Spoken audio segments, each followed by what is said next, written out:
What is up, meatballs? Mr. MeatHook here. Today, we're going to talk about the 2023 Steve Rudzinski film, The Shingles.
Based on a book series, which I'm actually not familiar with the book series, but Steve sent me a link, asked me if I'd like to review it, and I've loved all of his work, so absolutely I wanted to check it out.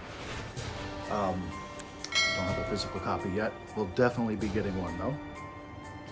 But it is a horror comedy that's also an anthology. The wraparound story is about some scouts that are all played by adults that are easily in their late 20s to mid 30s, which is what I think is funny about it. It's a bunch of scouts gathered around a campfire waiting for their camp counselor or scout leader to come back. And they're telling scary stories to each other. So it's 4 segments, each of them talking, each of them telling one segment because there's 4 of them. The first one is also the wraparound. It's a zombie story where a gamer becomes Jimmy Headshot and starts taking out zombies. I'm not going to go too far into detail on any of it. I'll give some minor spoilers, but it's all stuff that you'll find out, within a few minutes of the segment starting. But yeah, it's a zombie story. The end of the wraparound, which is the end of the movie, is fucking bonkers.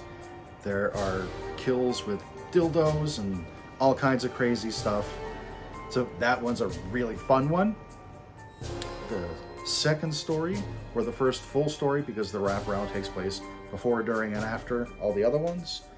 But the first full one is about a ventriloquist dummy that entertained troops during World War II.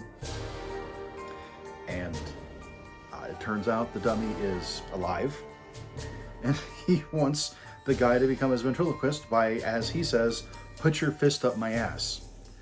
And the dummy is racist and homophobic and tells just completely inappropriate jokes.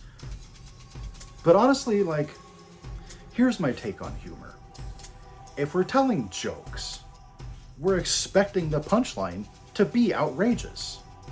So as long as you're not flat out disparaging somebody, we can all just laugh about it. It's okay to laugh about it. My opinion.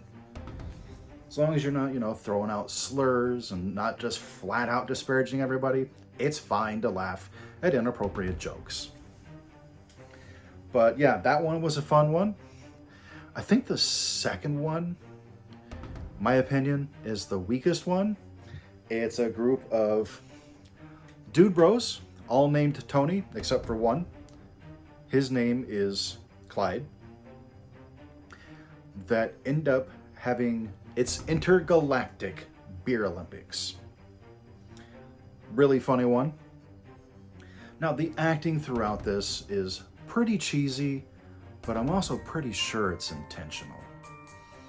I don't think this was ever meant to be taken completely seriously as it is a comedy. So I think a lot of the bad acting is intentional. If not, I'm okay with it. Like, if you don't like bad acting, it could very well turn you off, but I was fine with it. And the last story is ridiculous. The last story is about a little girl played by a woman that's in her late 20s or early 30s.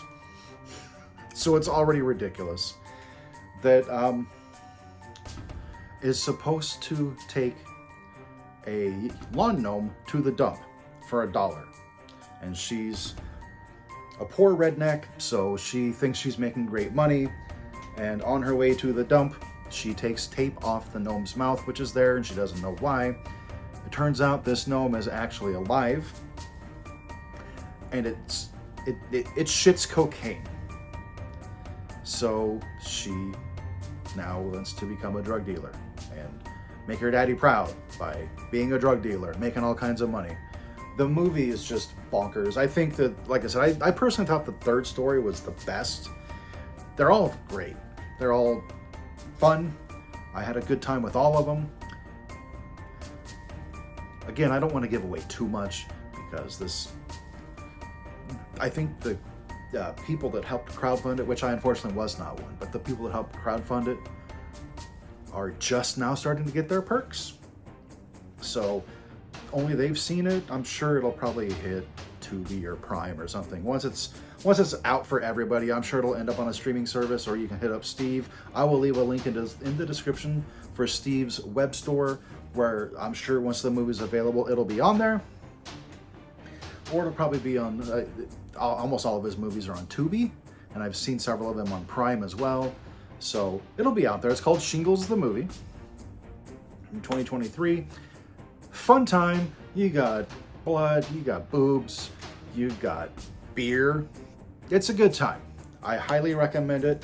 I'm gonna give it an 8 out of 10. Now, on a scale where, like, it's fine cinema, it would be much lower than that. But we're talking about my scale. I like bad movies. I like ridiculous movies. I like movies that are ridiculous and self-aware. By the way, the intro to this had several references to other stuff. There was a reference to Thriller. There was a reference to Goosebumps. And there was a reference to The Exorcist. All in the opening credit sequence that was maybe 45 seconds long. So definitely stuff there. I'm sure there's other Easter eggs that I completely missed because I was just wrapped up in enjoying the movie. But guys, I do highly recommend that you check it out. Again, the link is in the description for Steve's web store. Check out all of his movies. He made one of my favorite movies of the 21st century called Carousel.